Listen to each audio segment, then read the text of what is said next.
بسم اللہ الرحمن الرحیم۔ السلام علیکم دوستو، میرا نام ہے وقاص اصغر اور آپ دیکھ رہے ہیں وکی ٹی وی۔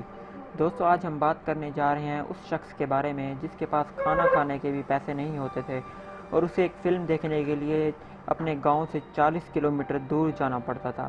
ایک مشہور شخص جسے آپ جانتے ہوں گے، شیکسپیئر، لکھتا ہے کہ اگر آپ واقعی کامیابی چاہتے ہیں تو کبھی ہمت نہ ہاریں، چاہے حالات کتنے ہی سنگین روپ دھار لیں، اور کبھی اپنے ماضی کی طرف مڑ کر نہ دیکھیں۔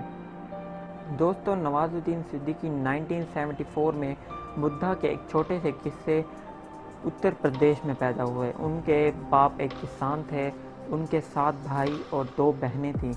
گریجویشن کے بعد انہوں نے ایک پیٹرو کیمیکل کمپنی میں کام شروع کر دیا، لیکن وہ اس کام سے متفق نہ تھے۔ دوستو، نواز الدین صدیقی ایک مڈل کلاس فیملی سے تعلق رکھتے تھے۔ ان کے گاؤں والوں کو صرف 2 ہی چیزیں معلوم تھیں، گندم اور بندوق۔ نواز الدین صدیقی نے NSC یعنی نیشنل اسکول آف ڈرامہ سے گریجویشن کی اور اس کے بعد وہ ممبئی میں شفٹ ہو گئے۔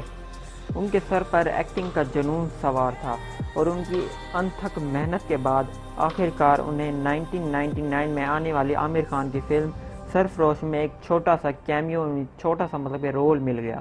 اس کے بعد انہیں ڈرامہ سیریلز اور ٹی وی سیریز میں چھوٹے چھوٹے رول ملنا شروع ہو گئے اور وہ ممبئی میں ایک فلیٹ میں رہنے لگے۔ تو یہ وہ وقت تھا کہ ان کے پاس فلیٹ کا کرایہ دینے کے بھی پیسے نہیں تھے اور انہوں نے کئی بار یہ فیصلہ کیا کہ وہ واپس اپنے گاؤں چلے جائیں گے، لیکن پھر انہیں خیال آیا کہ اگر وہ واپس چلے گئے تو ان کے گاؤں والے انہیں طعن و ملامت کریں گے۔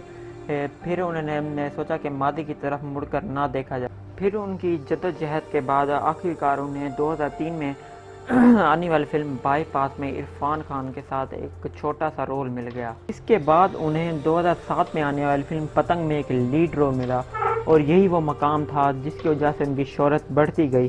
اس کے بعد 2012 میں آنے والی ان کی فلم گینگز آف واسف پور ایک بلاک بسٹر تھی جس نے باکس آفس پر دھماکہ مچا دیا اور جس نے کریٹکس پر ایک بہت بڑا اثر ڈالا، اور وہ آج ایک مشہور اداکار کے نام سے جانے جاتے ہیں۔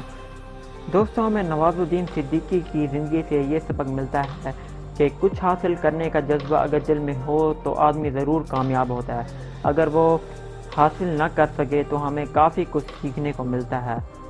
دوستوں، اگر ویڈیو پسند آئے تو ویڈیو کو لائک، کمنٹ اور شیئر کریں اور ہمارے چینل کو سبسکرائب کریں اور بیل آئیکن دبائیں تاکہ لیٹسٹ ویڈیو آپ تک سب سے پہلے پہنچ سکے۔ ٹل دین، اللہ حافظ۔